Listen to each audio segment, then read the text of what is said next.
Asia কাপে দারুণ শুরুর পর হোঁচট, এরপর জটিল সমীকরণ তৈরি হয়েছিল বাংলাদেশের সামনে।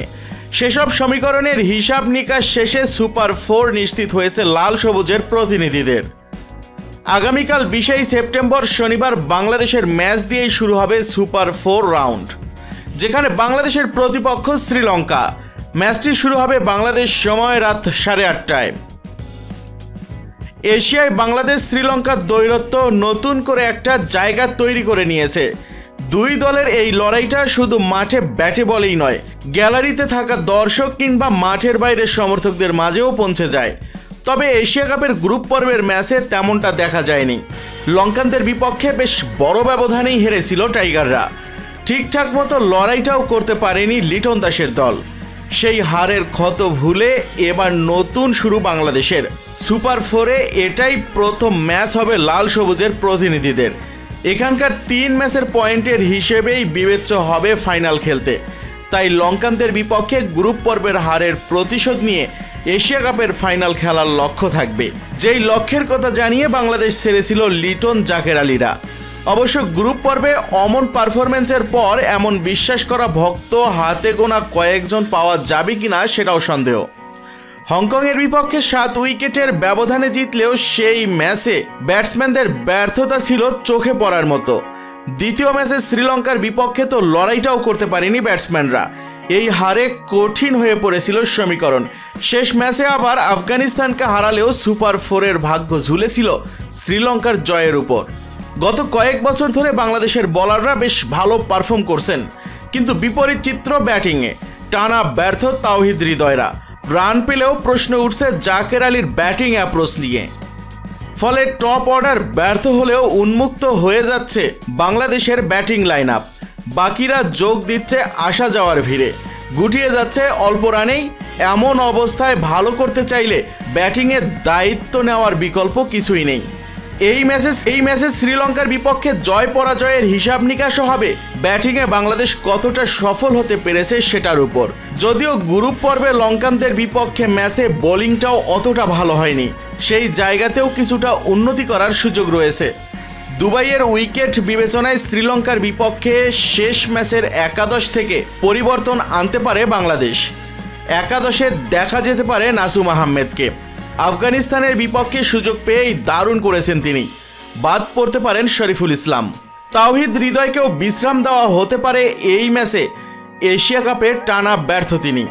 আফগানিস্তানের বিপক্ষে একাদশের মতো সাইফ হাসানকে আবারও ওপেন করতে দেখা যেতে পারে। আফগানিস্তানের বিপক্ষে গত ম্যাচে একজন বোলার কম নিয়ে খেলেছিল বাংলাদেশ, যেটার খেসারত দিতে হয়েছে তাদের।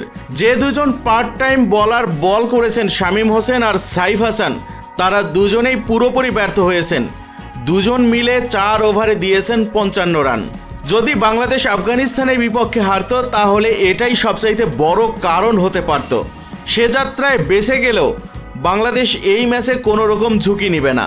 তাই একজন ব্যাটসম্যান কম খেলিয়ে হলেও তানজিম হাসান সাকিবকে আবারও একাদশে অন্তর্ভুক্ত করতে পারে টিম ম্যানেজমেন্ট। আবার টিম ম্যানেজমেন্ট চাইলে সাইফুদ্দিনকে দিয়েও ট্রাই করতে পারে।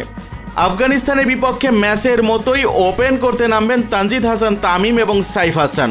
সাইফ হাসান আফগানিস্তানের বিপক্ষে ধীর গতির ব্যাটিং করলেও তানজিদ হাসান তামিমের দুর্দান্ত ব্যাটিংয়ে একটা দারুণ পার্টনারশিপ গড়ে। এই পার্টনারশিপের কথা মাথায় রেখেই পারভেজ ইমনের পরিবর্তে সাইফ হাসানকে আবারও একাদশে দেখা যেতে পারে। 3 নম্বর ব্যাটিং পজিশনে যথারীতি লিটন কুমার দাসকেই দেখা যাবে। 4 নম্বর ব্যাটিং পজিশনে আসতে পারে পরিবর্তন। তাওহিদ হৃদয় এই ম্যাচের একাদশ থেকে ছিটকে যেতে পারেন। তাহলে আফগানিস্তানের বিপক্ষে যে একাদশ নিয়ে খেলেছিল বাংলাদেশ, সেই একাদশে ছিলেন কাজী নুরুল হাসান সোহান। যদি তাওহিদ হৃদয় একাদশ থেকে বাদ পড়ে তাহলে কাজী নুরুল হাসান সোহান একাদশে টিকে যেতে পারেন। আর তাওহিদ হৃদয়ের পরিবর্তে একজন বাড়তি পেসার নিয়ে খেলতে পারবে বাংলাদেশ, যেখানে তানজিম হাসান সাকিব অথবা মোহাম্মদ সাইফুদ্দিনের মধ্য থেকে যে কোনো একজনকে বেছে নিবে টিম ম্যানেজমেন্ট। আর তানজিম হাসান সাকিবের একাদশের সুযোগ পাওয়ার সম্ভাবনাই বেশি। তাহলে বাংলাদেশের বোলিং অ্যাটাকটা শক্তিশালী অবস্থানে পৌঁছাবে, যেখানে মোস্তাফিজ অবধারিতভাবেই থাকছেন এবং তার সাথে বাকি 2 জন পেসার হিসেবে খেলবেন তাসকিন আহমেদ আর তানজিম হাসান সাকিব। আফগানিস্তানের বিপক্ষে দুর্দান্ত বোলিং করা নাসুম আহমেদও এই ম্যাচের একাদশে চূড়ান্ত। আর বাংলাদেশের একমাত্র রিস্ট স্পিনার হিসেবে রিশাদ হোসেন গত ম্যাচে দুর্দান্ত ছিলেন, তাই রিশাদ হোসেনেরও বাদ পড়ার সম্ভাবনা কম।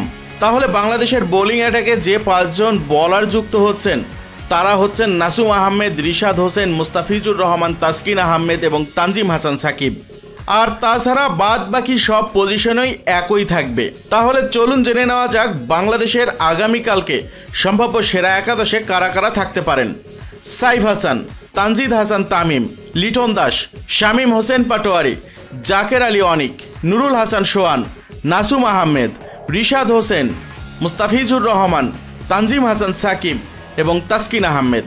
কিন্তু দর্শক মণ্ডলী, আপনাদের কাছ থেকে জানতে চাইব আগামীকাল বাংলাদেশের চূড়ান্ত একাদশে আপনারা কোন কোন ক্রিকেটারকে দেখতে চান। আপনাদের মতামতটি জানিয়ে দিন ইউটিউব চ্যানেল মিক্সার ওয়ার্ল্ডকে। আপনাদের মতামতটি জানাতে ভিডিওটির নিচে কমেন্ট বক্সে কমেন্ট করুন।